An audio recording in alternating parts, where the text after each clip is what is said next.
and almost every game we play, you end up killing someone, and you almost never have to face the consequences of that. But what if you did? That was the very question that inspired the development of Undertale. Even games that claimed you could finish them without killing anyone eventually forced you to take a life. Toby Fox, the creator of Undertale, had grown tired of the concept of killing in games. That frustration gave birth to an idea in his mind. What if there was a game where you could finish it without killing any of the monsters you encounter? A game that would punish you for violent actions and reward you for showing mercy and kindness. Toby believed that somewhere out there were people just like him, tired of violence in games. So he set out to bring his idea to life, and in doing so, he would create one of the most successful indie games in the world. In this video, I'll tell you the story of how Undertale was made, and how Toby Fox's journey led to success. If you enjoyed the video, don't forget to leave a like. Toby was a huge RPG fan and started playing games at a very young age. He eventually discovered a game called Earthbound. For young Toby, who couldn't even read at the time, this game almost became a teacher. But outside of Japan, Earthbound wasn't very popular. In a span of 10 years, only 3 games had been released, and just one of them made it to America. Toby's love for the game didn't fade as he grew older. To find others outside Japan who shared his passion, he joined Earthbound fan sites, where he created new content for the game and even organized contests with other fans he met there. During high school, he decided to make his own mods for Earthbound, and together with his brothers, he started experimenting with a game engine called RPG Maker. He created small games with it, but never fully finished any of them. When Toby entered university, the idea of making his first serious game began to take shape. A game called Shin Megami Tensei was the first spark. In this game, players could actually talk to the demons they encountered, and if successful, even recruit them into their party. It helped players understand who they were fighting and even empathize with their enemies. Toby wanted to expand on this idea. However, in Shin Megami Tensei, these conversations became repetitive, and even the slightest wrong choice would force you to fight again. To satisfy his own urge to talk to and befriend monsters, Toby decided to create his own game. He began working with another game engine,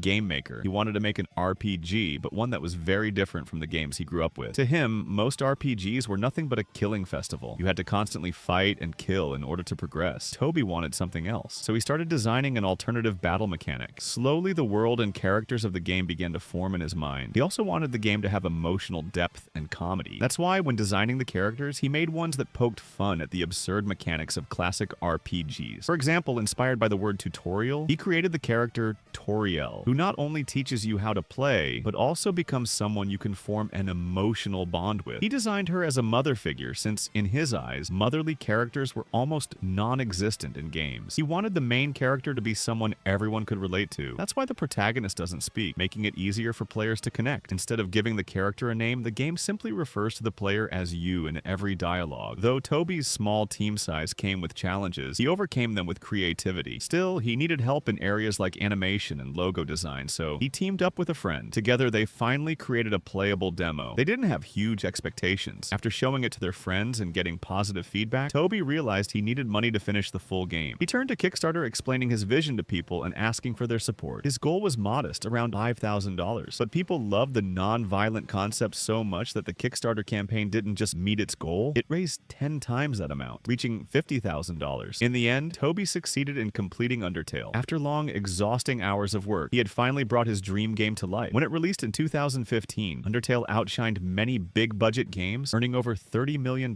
in revenue. The game secured a place on countless best games of all time lists and received an impressive 92 score on Metacritic. And that was the story of Undertale. Thank you so much for watching all the way to the end. If you enjoyed this content, please don't forget to like the video, and be sure to check out my channel for more content like this. Take care, and see you next time.